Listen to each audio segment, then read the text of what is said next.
So the Google event just ended. The Pixel 5 and 4a 5G were just announced. We know prices, we know specs.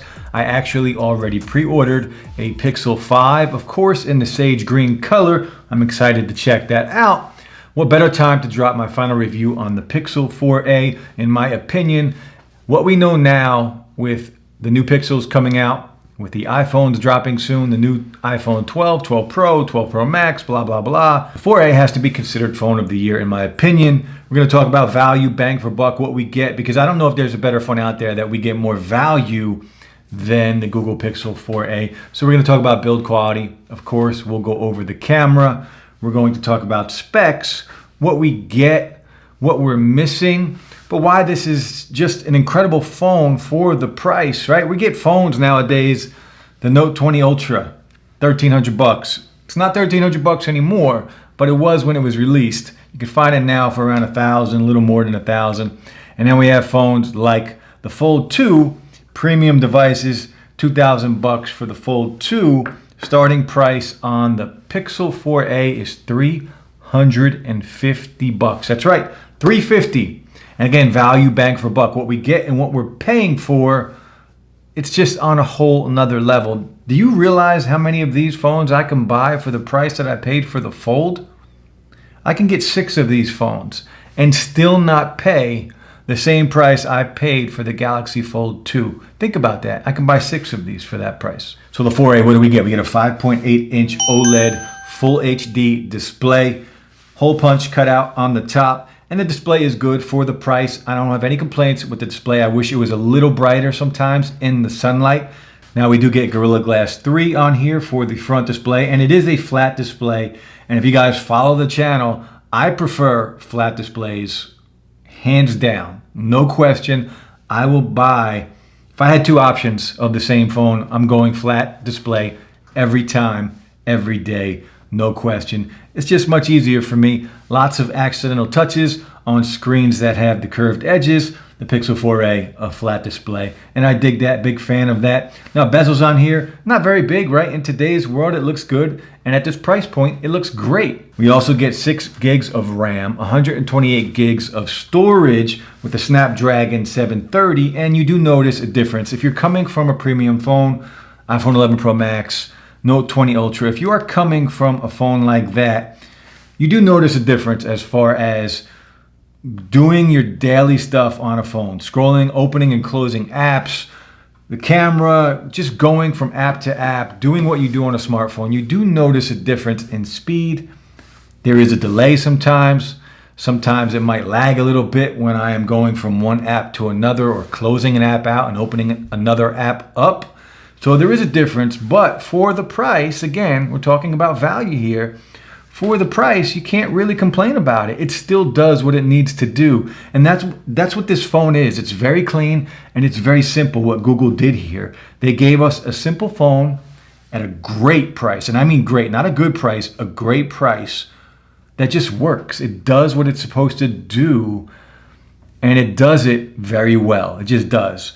From the display, from the camera. We'll talk about the camera in a minute. Now, polycarbonate body, it is a plastic body, one colorway, just black, fingerprint sensor on the back, which I love. I have forgotten how much I love the fingerprint sensor on the back, but on here, it works very well. It's very quick, very fluid. I actually wish more smartphones would go back to this, right? Forget about the in-display fingerprint sensor.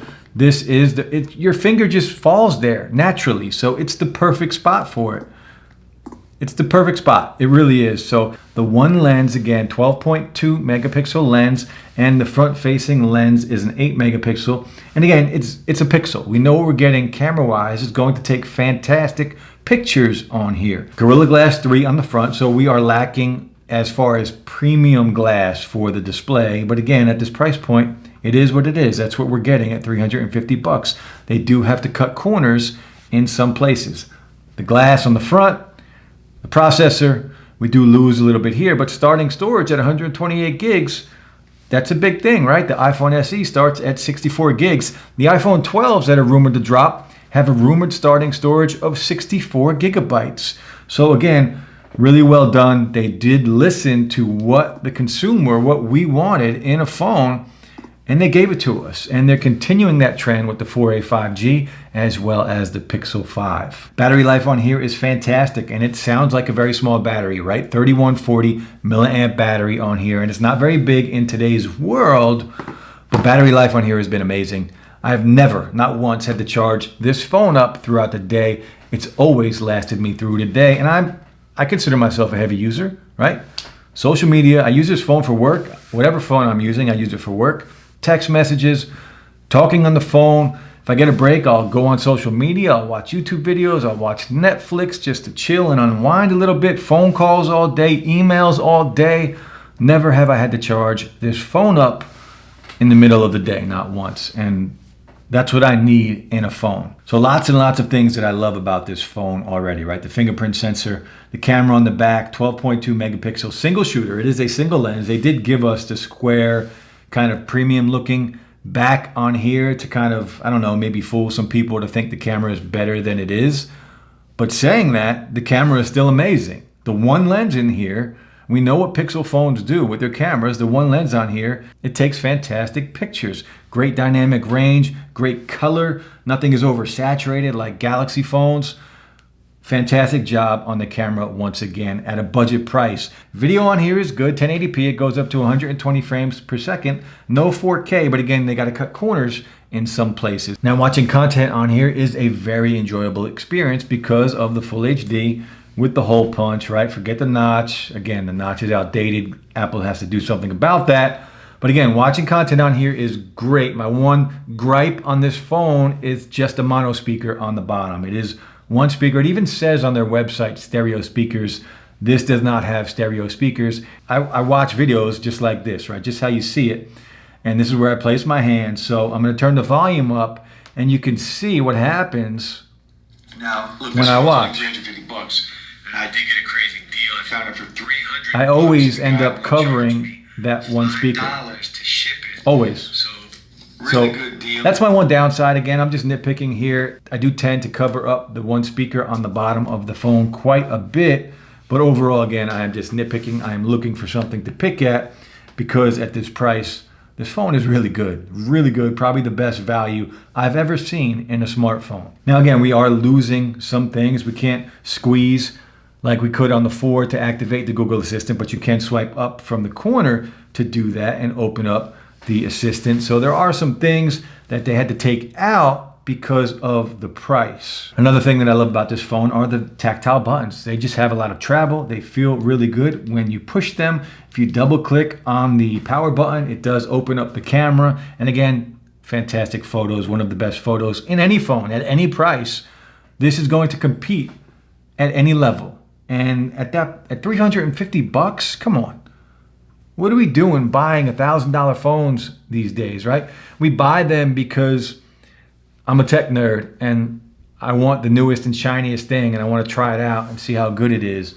But to be honest with you, we don't need more than what this phone has to offer. If this phone came in a 4A XL, it would be my daily driver. And I do switch my SIM card out quite a bit to test other phones. But if this was a little bigger, I do like the bigger form factor. If this was a 4A XL, I'd use it as my daily driver, hands down. That's how good this phone is.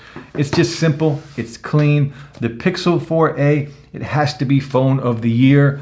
What we know so far in 2020 with the phones that have already been released and what we know moving forward with the new Pixel phones, with the iPhones that are dropping soon, I don't think there's going to be much competition anymore at this price for this phone, at any price for any phone, to be honest with you. This has to be considered for phone of the year. Has to be number one as of right now. Value, bang for buck. You're not going to find anything better than the 4A. But that's it, guys. The Pixel 4A, one of my favorite phones of 2020. In my opinion, the best value you get in any phone anywhere today. Hands down, it's not even close. The Pixel 4A, just black, just a great device. Pick it up if you guys are on a budget and you need something that just works. Simple, clean, well done, Google. That's it, guys. I'll be back soon with more. Peace.